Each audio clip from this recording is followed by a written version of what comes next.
الحمد لله نحمده ونستعينه ونستغفره ونؤمن به ونتوكل عليه ونعوذ بالله من شرور أنفسنا ومن سيئات أعمالنا من يهده الله فلا مضل له ومن يضلله فلا هادي له ونشهد أن لا إله إلا الله وحده لا شريك له ونشهد أن سيدنا محمدا عبده ورسوله ارسلہ بالہدی ودین الحق لیظہرہ علی الدین کلہ وکفی باللہ شہیدا فصلی اللہ علیہ وسلم تسلیما کثیرا کثیرا اما بعد فاعوذ باللہ من الشیطان الرجیم بسم اللہ الرحمن الرحیم یریدون لیطفئوا نور اللہ بافواہہم واللہ متم نورہ ولو کرہ الکافرون هو الذي ارسل رسوله بالهدى ودين الحق ليظهره على الدين كله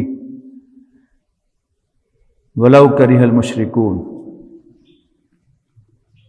قال عز وجل وإذ قال ربك للملائكة إني جاعل في الأرض خليفة. محترم بزرگوں، دوستو، عزیزوں اور بھائیوں، آپ کو معلوم ہے کہ آج رجب کی 27 تاریخ ہے اور اس سال یہ دو اہم واقعات جو ہیں وہ اکٹھے ہوئے ہیں. ایک تو رجب کی 27ویں شب سن 11 نبوی نبی اکرم صلی اللہ علیہ وسلم کو معراج نصیب ہوئی. اللہ تعالیٰ نے آسمانوں پر نبی اکرم صلی اللہ علیہ وسلم کو بلایا اور انہیں پہلے فلسطین اور پھر 7 آسمانوں کی سیر کرائی اور نبی اکرم صلی اللہ علیہ وسلم کو خوشخبری دی، ری ایشور کیا کہ گھبرا مت، میں تیرے ساتھ ہوں. دوسرا، اسی 28 رجب کو جو کل آنے والی ہے، نبی اکرم صلی اللہ علیہ وسلم کے قائم کیے ہوئے اس نظام خلافت کو ایبولش کیا گیا اور اس کی جگہ خلافت کو ختم کر کے مصطفیٰ کمال اتا ترک نے اس کی بجائے سیکولر نظام کو اختیار کیا اور خلافت کے دھجیاں بکھیر دیں.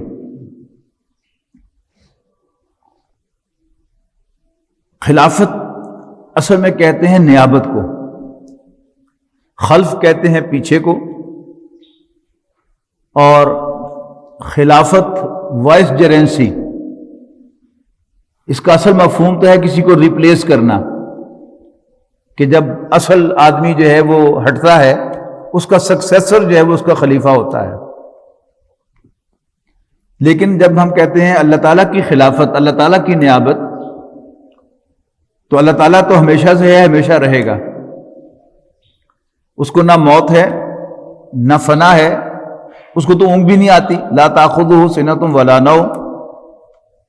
لہذا اس معنی میں اللہ تعالیٰ کا کوئی سکسیسر تو نہیں ہے.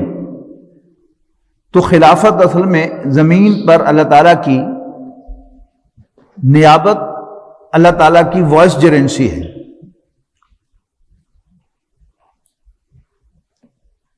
حضرت آدم علیہ السلام کی تخلیق سے قبل اللہ تعالیٰ نے فرشتوں کے سامنے اپنا ایک فیصلہ ڈسکلوز کیا، اور وہ فیصلہ کیا تھا؟ انی جاعل فی الارض خلیفہ، میں زمین پر ایک نائب بنانے والا ہوں.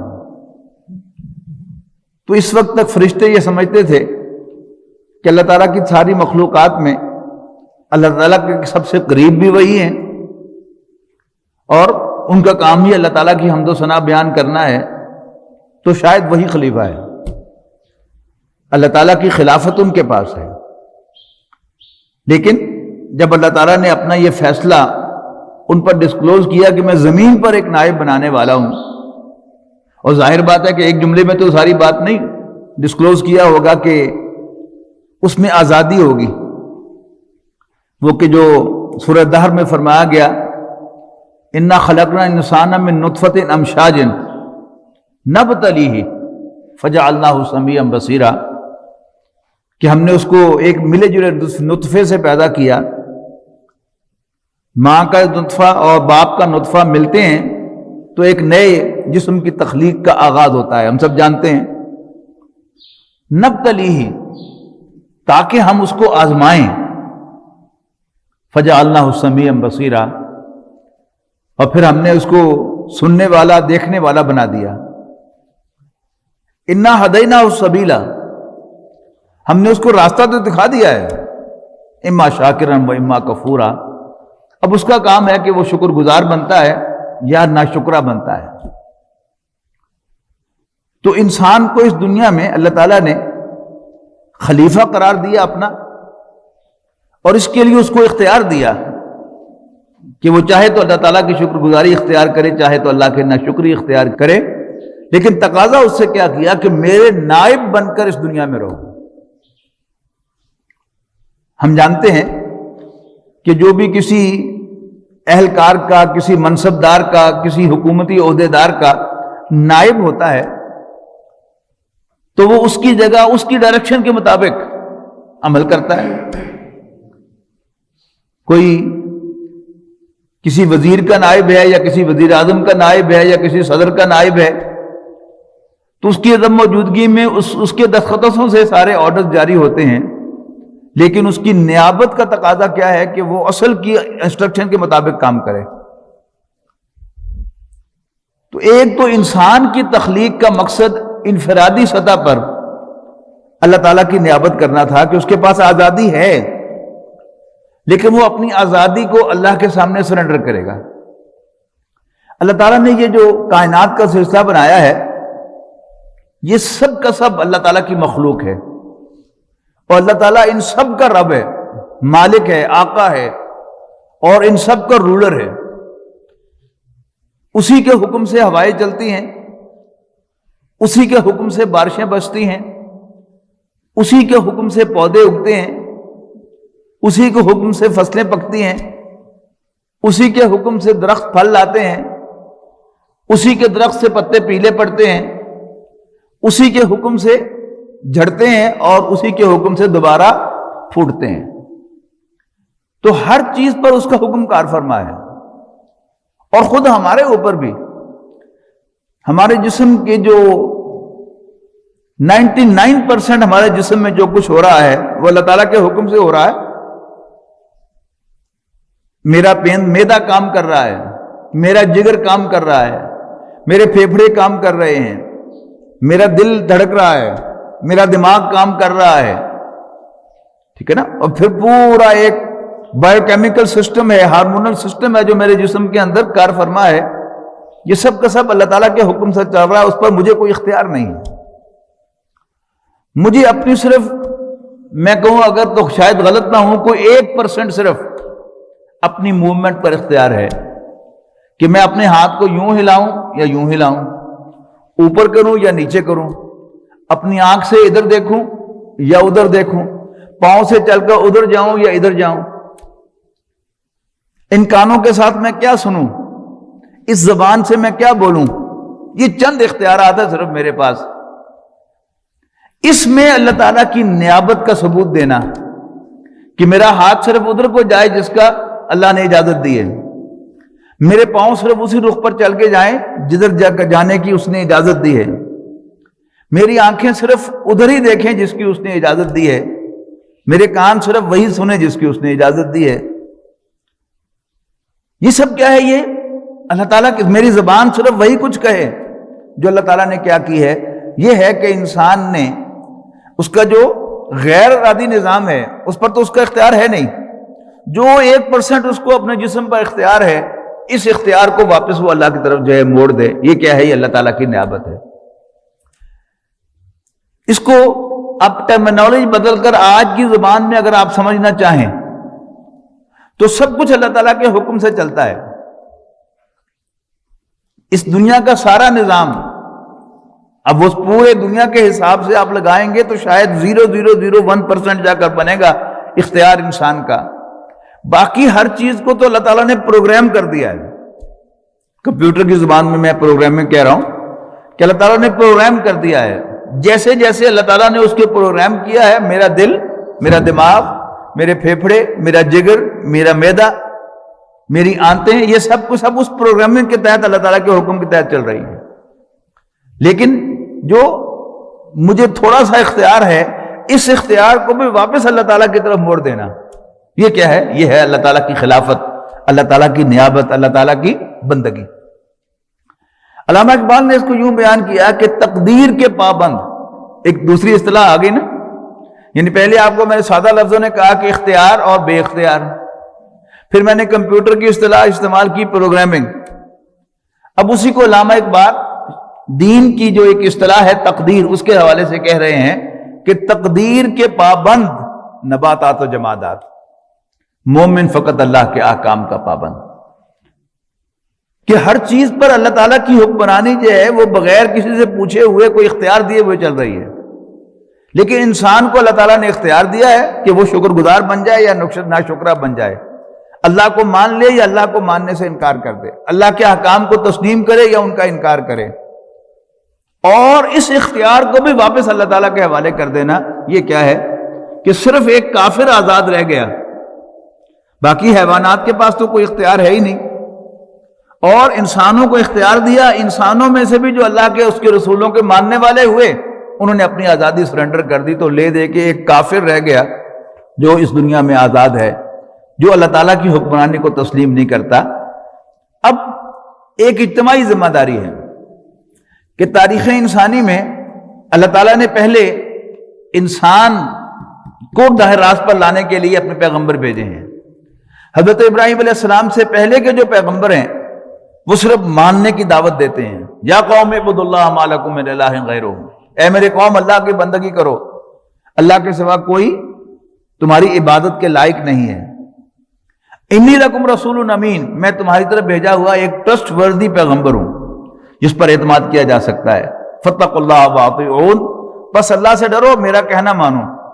ما اسألکم علیہ من اجر، میں تم سے کوئی اجرت طلب نہیں کرتا اس خدمت کی جو میں تمہیں دے رہا ہوں. ان اجری الا علی رب العالمین، میری اجرت رب العالمین کے ذمہ ہے. حضرت ابراہیم علیہ السلام پر انفرادی زندگی اپنے انتہا کو پہنچ گئی. کوئی شخص اللہ کی بندگی میں جس ہائٹ کو ٹچ کر سکتا ہے اس کو حضرت ابراہیم علیہ السلام نے ٹچ کیا، لہذا ان کو اسوہ حسنہ قرار دیا گیا سورہ ممتحنہ میں کہ لوگوں تمہارے لیے ابراہیم اور ان کے ساتھیوں میں اسوہ حسنہ ہے، بہترین نمونہ ہے. اور وہ بہترین نمونہ کیا ہے کہ کسی کے سامنے جھکے نہیں، اللہ کے سوا کسی اور سے مانگا نہیں، کسی اور کے سامنے ہاتھ نہیں پھیلایا، یعنی شعوری طور پر مان لیا کہ اللہ تعالیٰ ہی ہمارا رب ہے. اس کے بعد پھر اجتماعیت کا آغاز ہوا. حضرت لوط علیہ السلام سے ایک اجتماعی برائی کو ایڈریس کیا انہوں نے اس بنیادی عقیدے کی دعوت کے ساتھ. پھر حضرت شعیب علیہ السلام نے ایک اور پرابلم کو ایڈریس کیا. حضرت موسیٰ علیہ السلام نے ایک تیسری پرابلم کو ایڈریس کیا کہ ایک قوم دوسری قوم کو اپنا غلام بنا لے اور اس سے بیگار لینے لگے، تو اللہ تعالیٰ کو اس قوم پر رحم آ گیا تو حضرت موسیٰ علیہ السلام کو بھیجا. وہاں بھی کیا ہوا؟ فرعون نے ان کو ماننے سے انکار کر دیا. اللہ تعالیٰ نے 9 معجزے دکھائے آل فرعون کو، لیکن سب معجزوں کو ماننے سے انہوں نے انکار کیا. ہر دفعہ یہ کہا موسیٰ علیہ السلام سے کہ اپنے رب سے کہو نا ذرا کہ ہمارا یہ عذاب ٹال دیں، تو بس جو ہی عذاب ٹل جائے گا ہم بنی اسرائیل کو تمہارے ساتھ بھیج دیں گے. یہ اس بات کا ثبوت ہے کہ وہ بہت کلیئرٹی کے ساتھ سمجھتے تھے کہ اللہ تعالیٰ ہی خالق و مالک ہے، اور بہت واضح طور پر سمجھتے تھے کہ حضرت موسیٰ علیہ السلام اللہ کے رسول ہیں. اس کے باوجود انکار کیا. تو اللہ تعالیٰ کا سنت کیا ہے کہ جب یہ بات واضح ہو جائے کہ کوئی قوم، کچھ لوگ اللہ تعالیٰ کی نافرمانی یا اللہ تعالیٰ کو ماننے سے انکار صرف ہٹ درمی کی بنیاد پر کر رہے ہیں، تو پھر وہ سزا کے مستحق ہیں. لہذا اللہ تعالیٰ نے فرعون اور آل فرعون کو سارے لاؤ لشکر سمیت سمندر میں ڈبو دیا. اس کے بعد حضرت عیسیٰ علیہ السلام ہیں، ان کا کام ہی موسیٰ علیہ السلام کی تصدیق کرنا اور رسول اللہ صلی اللہ علیہ وسلم کی آمد کی خوشخبری دینا ہے جو انہوں نے دے دی. اس کے بعد 610 عیسوی میں نبی اکرم صلی اللہ علیہ وسلم پر وحی کا آغاز ہوا. 610 عیسوی میں نبی اکرم صلی اللہ علیہ وسلم کا وحی کا آغاز ہوا، جب آپ کی عمر مبارک 40 سال کی تھی.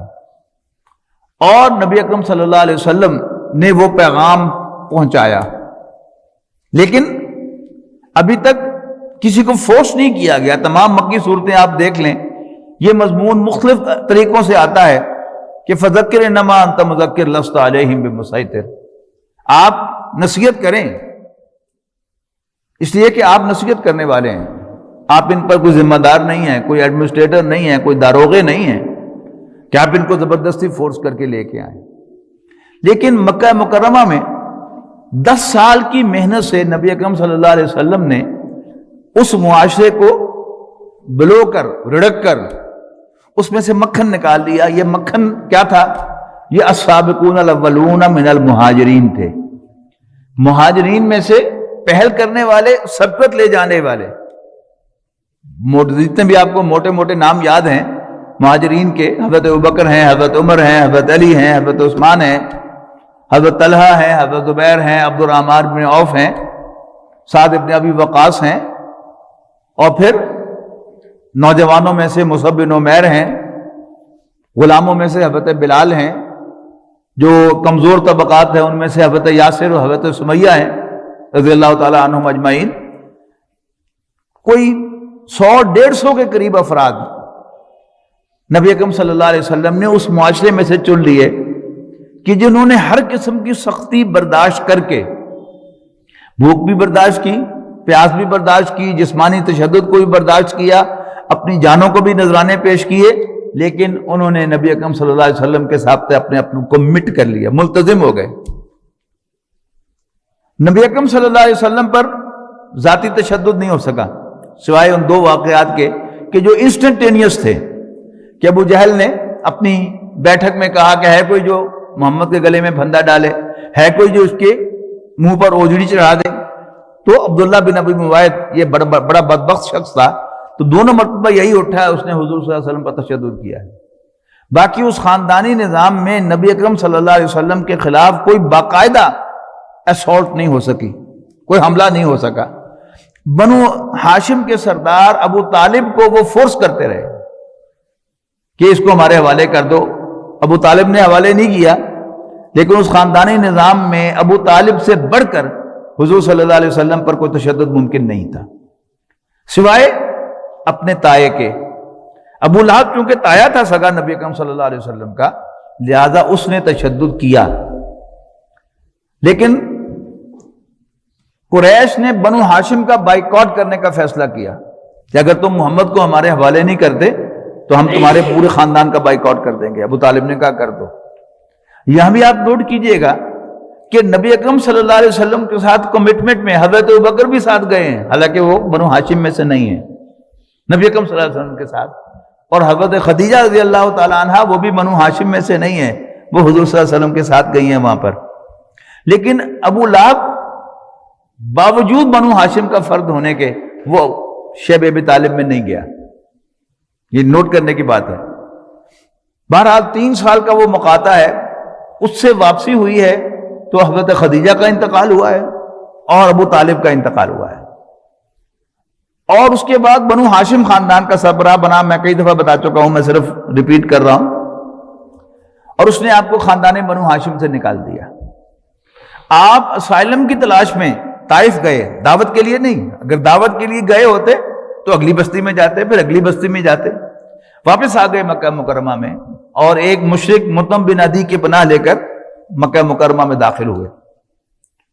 تو ان 2-3 سالوں میں شاید ہی کوئی شخص اور مسلمان ہوا ہوگا، لیکن شاید کوئی ہوا ہو، یا دل ہی دل میں کچھ اور لوگوں کے دل میں نبی اکرم صلی اللہ علیہ وسلم کے لیے سافٹ کارنر پیدا ہوا ہو کہ یہ بڑا ظلم ہو رہا ہے. ہوا نا کچھ پیدا، کہ کچھ لوگوں نے ایک دوسرے سے کہا کہ یار یہ بڑی زیادتی ہے کہ 3 سال ہونے کو آئے ہیں لیکن ہم نے اس خاندان کو قید کیا ہوا ہے، اس کے خلاف آواز اٹھنی چاہیے. انہوں نے کہا ہاں سمجھتا تو میں بھی یہی ہوں، لیکن میں اکیلا کچھ نہیں کر سکتا، کوئی اور بھی ساتھ ہو. وہ دوسرے کے پاس گیا، تیسرے کے پاس گیا، انہوں نے کہا ہاں میں بھی یہ سمجھتا ہوں. تو یہ کام تو ضرور ہوا، لیکن اس دوران اس کے بعد بھی کوئی اور مسلمان شاید ہی ہوا ہو. لیکن اللہ تعالیٰ نے اسی وقت جو ہے وہ معراج نصیب کی نبی اکرم صلی اللہ علیہ وسلم کو، اور آپ کو ری ایشور کیا کہ میں تیرے ساتھ ہوں. آپ مدینہ منورہ تشریف لے گئے نبوت کے 14ویں سال کے ربیع الاول کے مہینے میں. اور پھر چند ہی سالوں میں، صرف 8 سالوں میں، یعنی 8 ہجری رمضان میں مکہ مکرمہ فتح ہو گیا۔ جب مکہ مکرمہ فتح ہو گیا تو گویا اللہ تعالیٰ نے اس زمین پر بھی اللہ تعالیٰ کی خلافت قائم کر دی۔ نبی اکرم صلی اللہ علیہ وسلم کا ایک بڑا زبردست فرمان ہے، آپ نے فرمایا کہ میں تم میں رہوں گا جب تک اللہ تعالیٰ چاہے گا، اس کے بعد ثم تکون خلافتاً علی منہاج النبوہ، اور پھر نبوت کی طرز کی خلافت قائم ہوگی، اسی کو خلافت راشدہ کہتے ہیں، نبوت کے طرز کی۔ ایک ہے خلافت یعنی نبوت کے انداز کی نہیں، باغیانہ انداز کی، وہ نہیں، خلافت علی منہاج النبوہ، یہ خلافت راشدہ کا دور ہے کہ ہمارے تمام جو بھی خلفائے راشدین تھے ان کا دور بلا شبہ اسلامی دور کہلاتا ہے ہر اعتبار سے۔ اس کے بعد آپ نے فرمایا کہ وہ خلافت رہے گی جب تک اللہ چاہے گا۔ پھر آپ نے فرمایا کہ ثم تکون ملکن عابدن، پھر کاٹ کھانے والی حکومتیں قائم ہوں گی اور وہ رہیں گی جب تک اللہ چاہے گا۔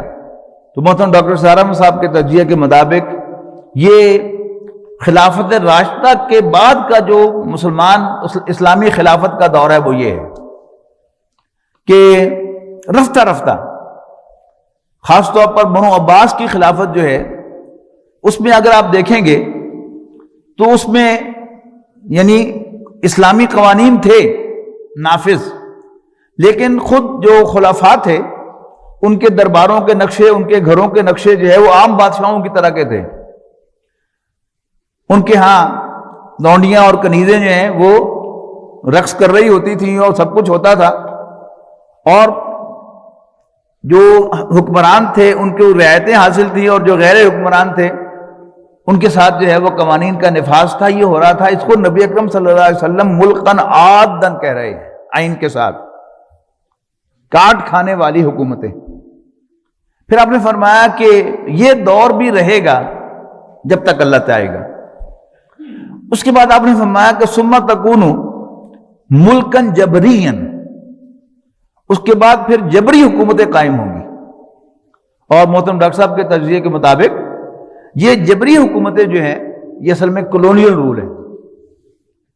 ہندوستان پر انگریز آ کر بیٹھ گئے، اور کہیں جو ہے وہ فرانسیسی آ کر بیٹھ گئے، کہیں اٹالینز آ کر بیٹھ گئے، کہیں ڈچ آ کر بیٹھ گئے، انہوں نے زبردستی اپنی حکومتیں قائم کر لی۔ یہ جبری حکومتیں ہیں، اور آپ نے فرمایا کہ یہ دور بھی رہے گا جب تک اللہ چاہے گا۔ اس کے بعد آپ نے فرمایا کہ ثم تکون خلافتاً علی منہاج النبوہ، اس کے بعد پھر وہ یعنی آپ کے وصال کے بعد بھی کیا تھا، ثم تکون خلافتاً علی منہاج النبوہ، اور یہ 5واں دور بھی ہوگا خلافتاً علی منہاج النبوہ۔ اس کے بعد پھر نبوت کی طرف پر خلافت کا دور آئے گا۔ اب آپ نوٹ کیجئے کہ ہم اب یہاں کہاں کھڑے ہیں کہ خلافت قائم ہوئی، نبی اکرم صلی اللہ علیہ وسلم نے اللہ تعالیٰ کی خلافت زمین پر قائم کی اللہ تعالیٰ کی نیابت۔ اور ہوا کیا، جب بھی ہم اسلام کے ریفرنس سے کوئی بات کرتے ہیں تو ہمارے سامنے یعنی جو عقیدہ اسلام ہے اس کا خیال آتا ہے کہ اللہ کو ایک ماننا، اللہ کے رسول صلی اللہ علیہ وسلم کو ماننا، آخرت کو ماننا، جنت و دوزخ کو ماننا، آخرت کے لیے جد و جہد کرنا۔ بلا شبہ اصل یہی ہے، اس میں کوئی شک نہیں ہے۔ میرا اور آپ کا جو اصل کنسرن ہے وہ آخرت کی کامیابی ہے۔ اسلام کے مطابق، قرآن مجید کے مطابق دین کا اصل مخاطب فرد ہے، قوم نہیں، اور اسی کی اخلاقی اور روحانی تکمیل اور فوز و فلاح دین کا اصل موضوع ہے۔ اخلاقی تکمیل سے مراد کیا ہے یہ سمجھ لیں۔ اخلاق ہوتا ہے ایک انسان کا دوسرے انسان کے ساتھ برتاؤ، خوش اخلاق اسے کہتے ہیں ہم۔ جو دوسرے انسانوں کے ساتھ اچھا برتاؤ کرتا ہے ان کو ادب احترام سے پیش آتا ہے، ان کو عزت دیتا ہے، ان کے ساتھ ہیرا پھیری نہیں کرتا. یہ کیا ہے؟ دوسرے انسانوں کے ساتھ ڈیلنگ کو اخلاق کہتے ہیں. لیکن جب کہتے ہیں فوز و فلاح، وہ انسان کا انڈیویجول معاملہ ہے، اور اس سے مراد ہمارے دین کی روح سے آخرت ہوتی ہے کہ دین کا اصل مخاطب فرد ہے، اسی کی اخلاقی اور روحانی تکمیل اور فوز و فلاح دین کا اصل موضوع ہے. یہ ہے بنیاد کہ انسان کا اخلاق اچھا ہو جائے، دوسرے انسانوں کے ساتھ انسان اچھا برتاؤ کرے، اور اللہ تعالیٰ کے ساتھ اس کا معاملہ جو ہے وہ بندگی کا ہو، اور نبی اکرم صلی اللہ علیہ وسلم کے ساتھ اس کا معاملہ آپ کو مطاع مان کر، وردی آف اوبیڈینس مان کر ان کی اطاعت اور فرما برداری کا ہو. لیکن یہ جو اخلاق ہے دوسروں کے ساتھ اچھا برتاؤ، ایک ہے کہ کوئی شخص انفرادی سطح پر نیک بن جائے اور کسی دوسرے پر زیادتی نہ کرے، دوسرے کے ساتھ عزت کے ساتھ پیش آئے، چھوٹوں کے ساتھ اچھا برتاؤ کرے، شفقت والا معاملہ کرے، بڑوں کو عزت دے. یہ کیا ہے؟ یہ اخلاق ہے. کاروباری ڈیلنگ میں خود کسی کے اوپر کوئی زیادتی نہ کرے، کسی کے ساتھ دو نمبری نہ کرے، ہیرا پھیری نہ کرے، کسی کے ساتھ جھوٹ نہ بولے. یہ کیا ہے؟ یہ سب اخلاق ہے. لیکن عام طور پر وہ جو فرشتوں نے اپنے کنسرن کا اظہار کیا تھا اللہ تعالیٰ کے سامنے، کہ جب اللہ تعالیٰ نے کہا کہ میں زمین پر ایک نائب بنانے والا ہوں، تو انہوں نے کہا کہ اتجعل فیہا من یفسد فیہا، اے اللہ کیا تو زمین پر بنائے گا اس کو جو زمین میں فساد مچائے، ویسفک الدماء، اور خون بہائے. کہ جب انسان کو اختیار دیا جاتا ہے، اور خاص طور پر اس ریفرنس سے کہ شیطان اس کے پیچھے لگا ہوا ہے، اللہ تعالیٰ نے اس کو نفس بھی دیا ہے، اس کے اندر حس بھی رکھی ہے امتحان لینے کے لیے، تو پھر اکثر و بیشتر کیا ہوگا؟ وہ ظلم دنیا میں ہوگا. کچھ نیک لوگ ہوں گے کہ جو لوگوں کے ساتھ اچھا برتاؤ کریں گے، اللہ کی بندگی کریں گے، اللہ کے سامنے اکڑیں گے نہیں، اور لوگوں کے ساتھ اچھا برتاؤ کریں گے. لیکن بحیثیت مجموعی جو دنیا میں نظر آئے گا وہ کیا ہوگا؟ ظلم، خون خرابہ، زیادتی، ہیرا پھیری، ایک دوسرے کو نیچا دکھانا. نبی اکرم صلی اللہ علیہ وسلم کی تشریف آوری کا جو مقصد تھا،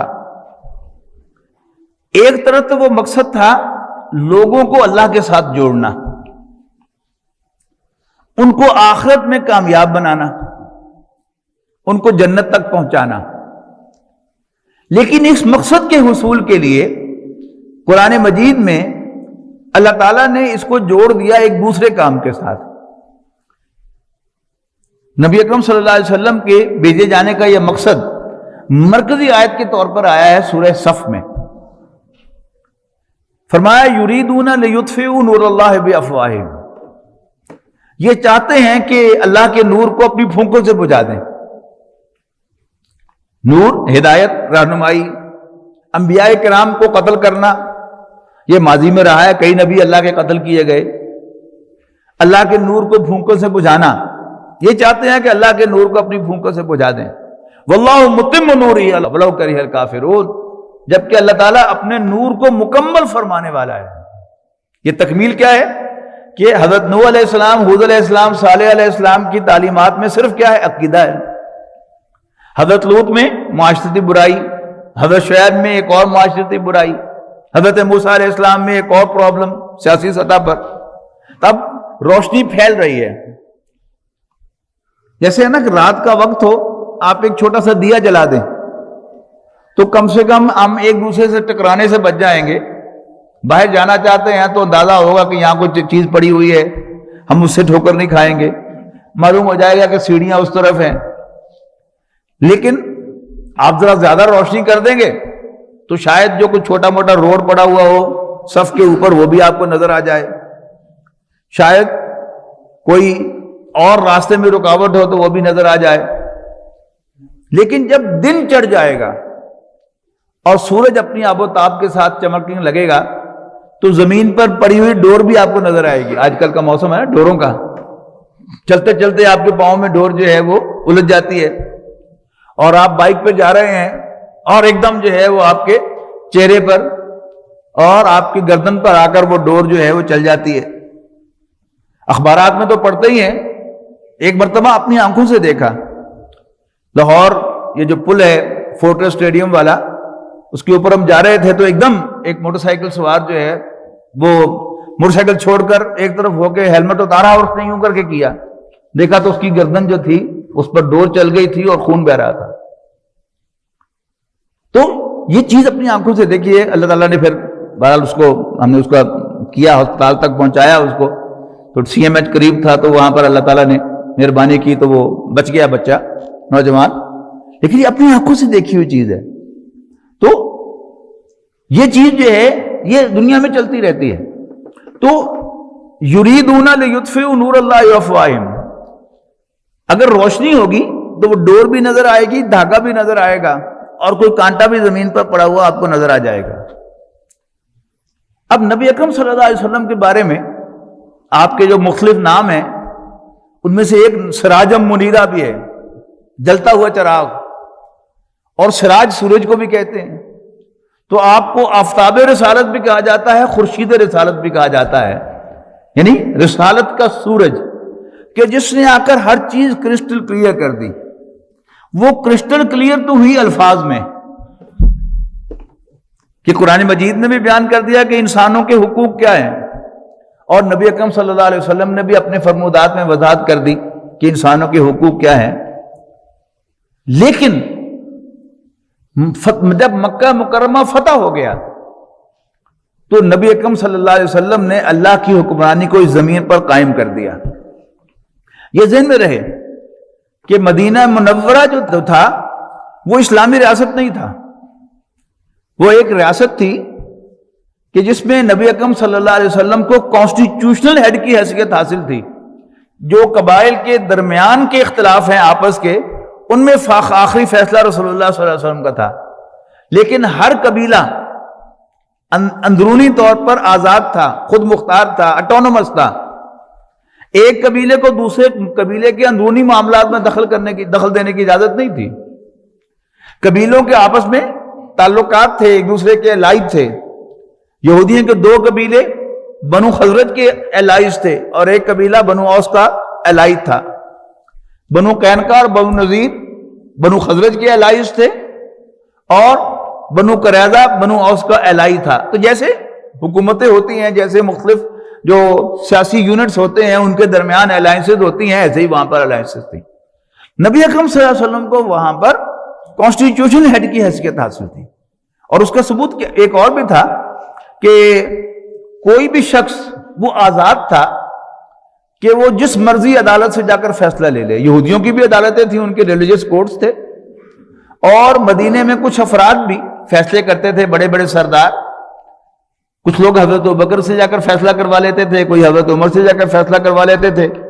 اسی طرح اوس اور خزرج کے کچھ سردار تھے جن سے جا کر فیصلہ لے لیتے تھے اپنے اس ڈسپیوٹ کا, اور نبی اکرم صلی اللہ علیہ وسلم کے پاس بھی فیصلہ کروانے کے لیے آ جاتے تھے. تو یہ جو اختیار تھا یہ کسی رٹ والی گورنمنٹ میں کبھی نہیں ہوتا. لیکن جب مکہ مکرمہ فتح ہو گیا تو پھر یہ سب قبائل جو تھے وہ اسلام کے انڈر آ گئے. یہ ہے اصل میں اللہ تعالیٰ کی خلافت کا قیام جو اس موقع پر ہوا. اب نبی اکرم صلی اللہ علیہ وسلم نے وہ خلافت قائم کر دی. اور یہ بھی ذہن میں رکھیے گا کہ بیعت خلافت جو ہے وہ بھی فتح مکہ کے موقع پر ہوئی ہے. یعنی آپ کی حیات طیبہ میں بیعتیں ہیں مختلف, چھوٹی بیعتیں, مثلا بیعت عقبہ اولیٰ ہے کہ مدینے سے آئے ہوئے لوگوں سے آپ نے کچھ عہد لیے کہ ہم شرک نہیں کریں گے, چوری نہیں کریں گے, بدکاری نہیں کریں گے, جھوٹا بہتان نہیں باندھیں گے, اور اچھی باتوں میں ہم آپ کی نافرمانی نہیں کریں گے. اچھی باتوں میں, لیکن اطاعت ایبسولوٹ نہیں تھی. اس کے بعد جب بیعت عقبہ ثانیہ ہوئی ہے اس میں بیعت سمع و طاعت ہے, لیکن وہ کن سے ہے؟ جو آپ سے وہ بیعت کر رہے تھے. اجازت تھی کہ کوئی شخص کہیں بھی جا کر فیصلہ کروا لے. اور پھر دو جو جنگیں ہیں, غزوہ احد اور غزوہ تبوک. غزوہ احد جو ہے فتح مکہ سے پہلے ہوئی ہے, اور وہاں عبداللہ ابن ابی 300 افراد کو لے کر پیدا ہو گیا, اور وہ احد کے میدان میں نہیں گیا, اس کی کسی کی کوئی جواب طلبی نہیں ہوئی. لیکن غزوہ تبوک جس میں سب کو نکلنے کا حکم دیا گیا تھا, اور جو لوگ نہیں گئے تھے بغیر اجازت لیے ہوئے ان سے باقاعدہ واپس آ کر جواب طلبی ہوئی ہے. یہ فرق ہے اللہ تعالیٰ کی حکمرانی اور خلافت میں اور پری خلافت ایرا میں. تو جو ریاست مدینہ تھی وہ ایک کانفیڈریشن تھا, 5 قبائل کا, چھٹے اس میں مہاجرین تھے کہ اوس, خزرج, بنو قینقاع, بنو قریظہ اور بنو نذیر. ان کے درمیان کانفیڈریشن تھا، اور یہ نبی اکرم صلی اللہ علیہ وسلم کی کاوش تھی، بڑی زبردست کاوش، کہ نبی اکرم صلی اللہ علیہ وسلم نے مدینہ منورہ تشریف آوری کے بعد تمام قبائل کے جو بڑے تھے ان سے ملاقاتیں کی اور انہیں متوجہ کیا کہ تم ایک ہی شہر میں رہتے ہو، آپس میں لڑتے کیوں ہو؟ انہوں نے کہا کہ یہ اصل میں جب ہمارے حقوق پر دست درازی ہوتی ہے، کوئی شخص زیادتی کرتا ہے، کوئی گروہ، تو پھر ہمیں لڑ کر اپنا حق جو ہے وہ لینا پڑتا ہے۔ تو نبی اکرم صلی اللہ علیہ وسلم نے کہا کہ بجائے لڑنے کے تم ٹیبل پر بیٹھ کر اپنے معاملات کو طے کیا کرو۔ انہوں نے کہا جی بہت اچھی بات ہے، لیکن اگر پھر بھی کوئی فریق جو ہے وہ نہ مانے تو آپ نے فرمایا کہ اپنے میں سے کوئی ایک آدمی مقرر کر لو کہ پھر اس کا فیصلہ مان لیا کرو۔ تو انہوں نے کہا کہ بس پھر وہ آپ ہی ہیں۔ یوں نبی اکرم صلی اللہ علیہ وسلم کانسٹیٹیوشنل ہیڈ بن گئے۔ لیکن خلافت یہ فتح مکہ پر قائم ہوئی۔ اس موقع پر نبی اکرم صلی اللہ علیہ وسلم نے بیعت لی انہی الفاظ کے ساتھ کہ جن الفاظ کے ساتھ بیعت عقبہ ثانیہ ہوئی تھی کہ بایانا رسول اللہ صلی اللہ علیہ وسلم علی السمع والطاعۃ فی العسر والیسر والمنشۃ والمکرہ وعلی اثرۃ علینا وعلی اللہ ننازع الامر اہلہ وان نقول بالحق انما كنا ولا نخاف فی اللہ لومۃ لائم، کہ ہم نے رسول اللہ صلی اللہ علیہ وسلم کے ہاتھ پر بیعت کی، سننے اور ماننے کی، کہ ہم ان کا ہر حکم سنیں گے اور مانیں گے، خواہ مشکل ہو یا آسانی، طبیعت آمادہ ہو یا نہ ہو، وَعَلَىٰ أَثْرَةٍ عَلَيْنَا، خواہ ہم پر دوسروں کو ترجیح دی جائے۔ یہ ترجیح کیا تھی کہ بیعت عقبہ ثانیہ کے موقع پر تو نبی اکرم صلی اللہ علیہ وسلم نے 12 نقیب مقرر کیے تھے، 9 بنو خزرج میں سے اور 3 بنو اوس میں سے، اور ان کی اطاعت کا حلف تھا جو آپ نے لیا تھا۔ اور فتح مکہ کے موقع پر نبی اکرم صلی اللہ علیہ وسلم نے مختلف علاقوں کے والی مقرر کیے تھے، آج کی زبان میں کہیں تو مختلف علاقوں کے گورنرز آپ نے نامزد کیے تھے۔ تو ان گورنرز کی اطاعت کا حلف آپ نے لیا تھا کہ تم ان کا کہنا مانو گے، ہر صورت میں مشورہ دو گے لیکن جھگڑا نہیں کرو گے، مشکل ہو یا آسانی ہو، طبیعت آمادہ ہو یا نہ ہو، تم ہر صورت میں ان کا کہنا مانو گے، خواہ تمہیں فیل ہو کہ تم پر دوسروں کو ترجیح دے دی گئی ہے، تم زیادہ ڈیزرونگ تھے لیکن کسی اور کو علاقے کا والی بنا دیا گیا ہے تو تم اس کی اطاعت کرو گے، اور اس حد تک کہ ان سے جھگڑا نہیں کرو گے۔ اور مسلم شریف کی روایت کے مطابق الا ان تروا کفرا بواحا عندکم فیہ من اللہ برہان، سوائے اس کے کہ تم کھلا کھلا کفر دیکھو کہ جس کے لیے تمہارے پاس اللہ کی طرف سے کوئی دلیل ہو، پھر تم اطاعت سے ہاتھ کھینچ سکتے ہو، ورنہ تم ان کی اطاعت سے ہاتھ مت کھینچنا۔ یہ خلافت قائم ہوئی۔ نبی اکرم صلی اللہ علیہ وسلم کے وصال کے بعد حضرت ابوبکر خلیفہ بنے، پھر حضرت عمر خلیفہ بنے، پھر حضرت عثمان خلیفہ بنے، پھر حضرت علی خلیفہ بنے۔ حضرت علی رضی اللہ تعالیٰ عنہ کی شہادت کے بعد پھر حضرت کچھ عرصے کے لیے حضرت حسن رضی اللہ تعالیٰ عنہ خلیفہ بنے، اور پھر اس کے بعد حضرت حسن رضی اللہ تعالیٰ عنہ نے، یہ 2 پیرلل خلافتیں چلتی رہیں، حضرت علی کی خلافت اور حضرت معاویہ کی خلافت۔ تو حضرت حسن رضی اللہ تعالیٰ عنہ نے سرنڈر کیا حضرت معاویہ کے حق میں، اور یوں پھر مسلمان یکجا ہو گئے، پھر ایک قوت بن گئے، اور حضرت معاویہ رضی اللہ تعالیٰ عنہ کے خلیفہ نامزد ہوئے۔ حضرت معاویہ کے بعد پھر خلافت منتقل ہوئی ان کے بیٹے یزید ابن معاویہ کو۔ وہ سارے حالات جن میں وہ ہوئی اور کیا کچھ تھا اس پر رمضان محرم کے مہینے میں تفصیل سے گفتگو کر چکا ہوں، دہرانا نہیں چاہتا۔ پھر تقریباً 100 سال خلافت بنو امیہ چلی، اور پھر کوئی تقریباً یوں سمجھیے کہ 500 سے زائد سال خلافت بنو عباس چلی۔ خلافت بنو امیہ کیا ہے؟ یہ اموی خاندان ہے، یعنی بنو امیہ کا جو خاندان تھا مکہ مکرمہ میں، جیسے بنو ہاشم تھے اسی طرح بنو مروان تھے، بنو امیہ تھے۔ تو بنو امیہ میں ابو سفیان یہ بڑے سردار تھے۔ تو جب مکہ فتح ہوا ہے تو اس وقت مکے کے سمجھ لیجئے کہ سب سے بڑے سردار وہ ابو سفیان تھے، ان کے بیٹے ہیں حضرت معاویہ، اور پھر ان کے بیٹے یزید ابن معاویہ، اور پھر یہ آگے چلی ہے۔ جو بنو ہاشم ہیں ان میں سے تھے حضور صلی اللہ علیہ وسلم کے چچا حضرت عباس رضی اللہ تعالیٰ عنہ، پھر ان کی جو نسل ہے وہ بنو عباس کہلاتی ہے۔ پھر خلافت جو ہے ظاہر ہے یورشیں ہوئیں اور پھر سازشیں ہوئیں، جس کے نتیجے میں بنو امیہ کی خلافت ختم ہو گئی، اور پھر بنو عباس کو خلافت مل گئی، اور پھر تقریباً 500-600 سال تک یہ بنو عباس جو ہیں یہ خلافت کے منصب پر فائز رہے۔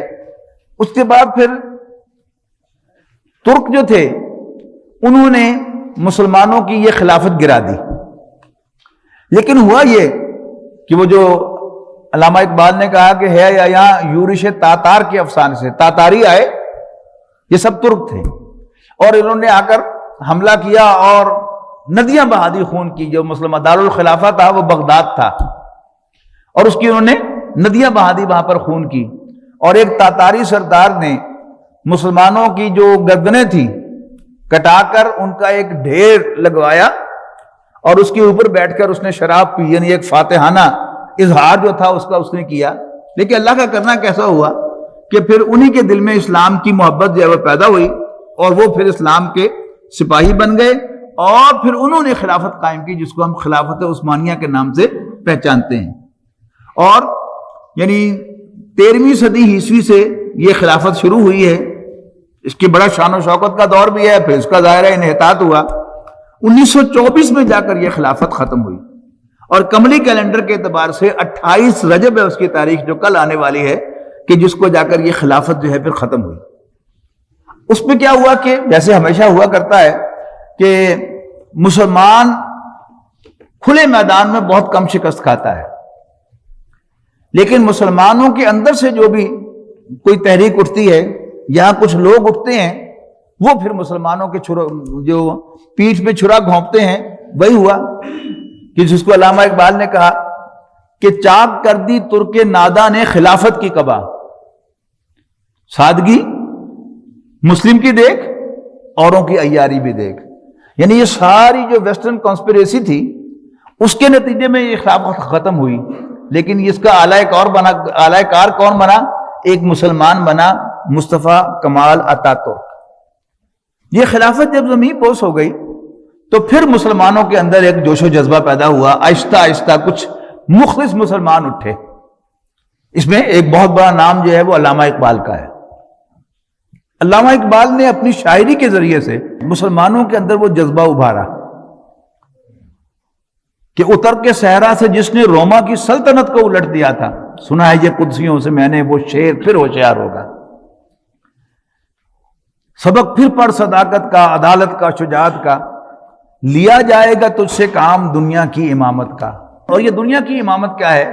جسے جو طویل حدیث میں نے سنائی ہے نبی اکرم صلی اللہ علیہ وسلم کی، اس حدیث میں نبی اکرم صلی اللہ علیہ وسلم نے جو 5واں دور گنوایا ہے، خلافت علی منہاج النبوہ، وہ دور ہے. اور نبی اکرم صلی اللہ علیہ وسلم کا فرمان وہ شاید پتھر پر لکیر اتنی گہری اور پکی نہیں ہوتی جتنا اللہ اور اس کے رسول کا فرمان ہوتا ہے. ہمارا ایمان ہے کہ نبی اکرم صلی اللہ علیہ وسلم نے فرمایا ہے کہ خلافت علی منہاج النبوہ قائم ہوگی، انشاءاللہ قائم ہوگی، ضرور قائم ہوگی. البتہ میرے اور آپ کے سوچنے کی بات کیا ہے کہ جب وہ تحریک چلے، جب اللہ تعالیٰ کی حکمرانی کے قائم کرنے کا وقت آئے تو ہم کس کیمپ میں ہوں گے؟ ہم اللہ کے دین کے نبی اکرم صلی اللہ علیہ وسلم کے سپاہیوں کے کیمپ میں ہوں گے یا ان کے مخالفین کے کیمپ میں ہوں گے؟ اس لیے کہ آج ہمارے سامنے امت مسلمہ ڈیوائیڈڈ ہے.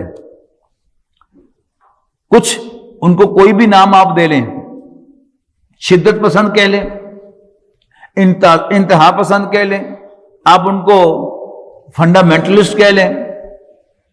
وہ کون ہیں جو اس زمین پر اللہ تعالیٰ کی حکمرانی کے لیے بات کرتے ہیں، کوشش کرتے ہیں، پلان کرتے ہیں، اس کے لیے کھڑے ہوتے ہیں، محنت کرتے ہیں، آرگنائز ہوتے ہیں اور میدان میں آتے ہیں. اور کچھ ہمیں میں سے وہ لوگ بھی ہیں کہ جو انہیں کنڈیم کرتے ہیں، انہیں ناپسند کرتے ہیں، اور انہیں بھی وہی کچھ کہتے ہیں جو ہمارا دشمن انہیں کہہ رہا ہے. تو آنکھیں ہماری کھلی ہوں، ہم دین کا مطالعہ کریں، قرآن و سنت کا مطالعہ کریں، سیرت النبی کا مطالعہ کریں، اور پھر فیصلہ کریں کہ صحیح راستہ کون سا ہے، نبی اکرم صلی اللہ علیہ وسلم کا راستہ کون سا ہے. نبی اکرم صلی اللہ علیہ وسلم کی پوری 23 سالہ جد و جہد وہ ایک نہج ہے، ایک ڈائریکشن ہے، ایک رہنمائی ہے.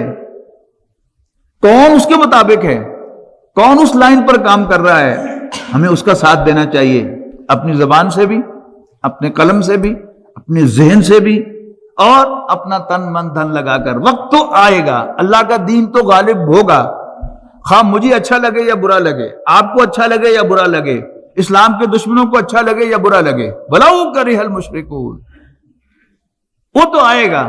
لیکن میرا اور آپ کا امتحان اس میں ہے کہ ہم کس کیمپ میں کھڑے ہوں گے. اللہ کے دین, نبی اکرم صلی اللہ علیہ وسلم کے ساتھیوں, اللہ اور اس کے رسول کے وفاداروں میں شامل ہوں گے, یا اس کو پیٹھ دکھانے والوں میں شامل ہوں گے. اللہ تعالیٰ سے دعا ہے کہ اللہ تعالیٰ ہمیں اس مشن کو اون کرنے والے اور اس کا ساتھ دینے والے, اس کے لیے تن من دھن قربان کرنے والوں میں شامل فرمائے. آخر دعوانا الحمدللہ رب العالمین.